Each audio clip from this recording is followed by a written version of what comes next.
Hey guys, what's up? It's Chris here, and as you saw from the beginning trailer, which is coming out on the 29th of July, it's called The Dragon's Reach Part 1. And it has some very interesting elements, and it's got me so hyped to the point where I'm going to go do the living story today, basically. Um, what has got me so hyped is, well, obviously we knew the Dragon's Reach was reaching beyond Dry Top and Brisbane because we saw waypoints, and I went around and investigated waypoints, and it sometimes popped up like a vine, and it showed that the Dragon's Reach was going across Tyria, and something was happening. The thing that gets me is the point in the trailer where it says alliances will be tested, and it shows basically Timey going over to the Surins, Broham going to Air, Rocks going to Ritlock. One thing that I didn't notice was Casimir and Marjorie. Marjorie and Casimir are out of the trailer, so it's a little bit worrying to me. Maybe they went to Belinda and they didn't want to show like any like previews to it. But the best part in this whole entire trailer that's shown up in this gigantic trailer basically is Ritlock is going into a tomb, and when he enters the tomb, he's holding his flame sword, and he stabs it in the ground while yelling, "Ascalon, I release you from your curse." Now that's a big deal, because basically the Ascalonians were cursed after the searing when the Chars gathered their Flame Legion. It was mainly the Flame Legion. They created these effigies and these gods, and they got rid of their gods. And the searing happened, and it destroyed Ascalon completely.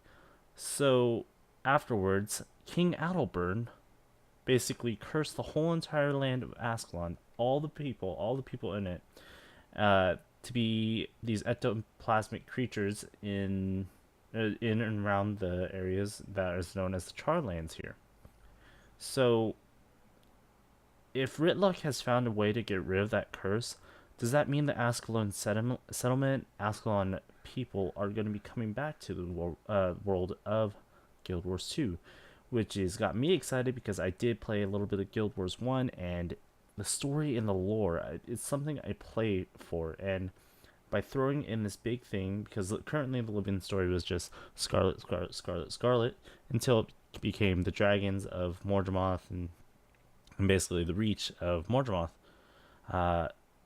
But bringing back such a big element of lore, basically the Ascalonians coming back, is something that will tie both games in together. And oh man, it's just, I'm getting goosebumps every time I watch this trailer. It's a magnificent trailer that they've given us, and I hope they do it right, because the past two living stories starting for season 2 haven't been that interesting. I'm not trying to be rude and all, but hasn't been that interesting. I know that we were trying to learn about ley lines and all that, but it's really, it's not holding me in, and I still haven't finished the living story, and I need to finish it today, which I hopefully will with Ashby. So yeah, I just really hope they do, the living story team does this whole entire next patch right. I want them to study the lore of Ascalon.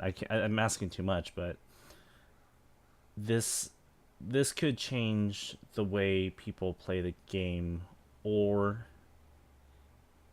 the way people look at this game, because when it started out with the updates, it went on this off tangent and no one knew where it tied into the lore. But if they bring the lore back in from Guild Wars 1, it does have some interesting value from players who are old in Guild Wars 1 players, sorry, excuse me. Yeah, so I'm really excited about this trailer, and I hope the next patch is going to be great.